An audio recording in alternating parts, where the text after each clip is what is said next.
Hi అండి, welcome to ఎస్టాక్స్ YouTube channel. ఈరోజు మనం చేయబోయే రెసిపీ టమాటా చారు అండి. ఎంతో టేస్టీగా ఉండే టమాటా చారు చేసుకుందాము. ఇంట్లో వెజిటేబుల్స్ ఏమీ లేనప్పుడు మనమైతే ఈ టమాటా చారుని చేసుకోవచ్చండి.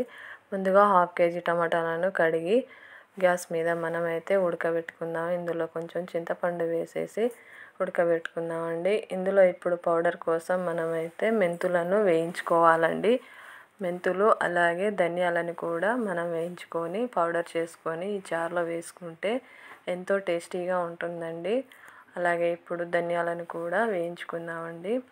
ఇలా ధనియాలను మెంతు పౌడర్లను ఇలా వేయించుకొని మిక్సీ పట్టి పౌడర్ని మనమైతే ఈ టమాటా చారులో వేసుకుంటే చాలా బాగుంటుందండి. చాలా టేస్టీగా కూడా ఉంటుంది. ఇప్పుడు మనమైతే ఈ మిక్సీ పట్టుకుందామండి. ఈ మెంతులను మిక్సీ పట్టుకొని అలాగే పౌడర్ని కూడా మనము పక్కన పెట్టేసుకుందాము. మెంతి పౌడరు. ఇప్పుడు ధనియాలు కూడా మిక్సీ పట్టుకుందామండి. ఈ ధనియాల పౌడర్ని కూడా మిక్సీ పట్టుకొని పక్కన పెట్టేసుకొని ఇప్పుడైతే మనం టమాటా ఉడికిందా లేదా చూసి టమాటా చారుని అయితే చేసుకుందామండి.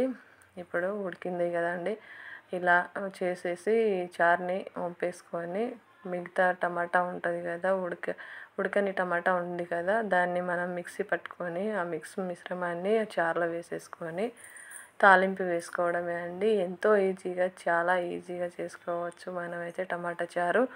ఇందులో 2 టేబుల్ స్పూన్ ఆయిల్ వేసి అలాగే జీలకర్ర, శనగపప్పు వేసేసి కరివేపాకు వేసి ఇందులో మనం ముందుగా కోసి పెట్టుకున్న ఆనియను, మిర్చి ఇలా వేసేసుకొని మనమైతే ఇవి బాగా ఫ్రై అయ్యే వరకు ఇందులో కలుపుకొని మనమైతే గ్యాస్ మీద బాగా ఫ్రై చేసుకోవాలండి. ముందుగా ఇలా చేసుకున్న ఫ్రైలో మనమైతే అల్లం వెల్లుల్లి పేస్ట్ కూడా వేసుకోవాలండి. ఇలా అల్లం వెల్లుల్లి పేస్ట్ వేసుకుంటే టమాటా చారుకి ఎంతో టేస్ట్ వస్తుందండి. ఇలా వేసుకున్న టమాటా ఆనియన్ అండ్ మిర్చి మిశ్రమంలో కొంచెం పసుపు అలాగే కారం కూడా వేసుకోవాలండి. మిర్చీలు కారం ఎక్కువగా లేకపోతే కారం పొడి కూడా వేసుకోవచ్చండి. ఇలా వేసుకున్న దాంట్లో మనమైతే చారుని వేసేసుకొని మనం ఆ చారుని బాగా మరగబెట్టేసుకోవడమే. ఇందులో సరిపడా ఉప్పు కూడా వేసుకోవాలండి.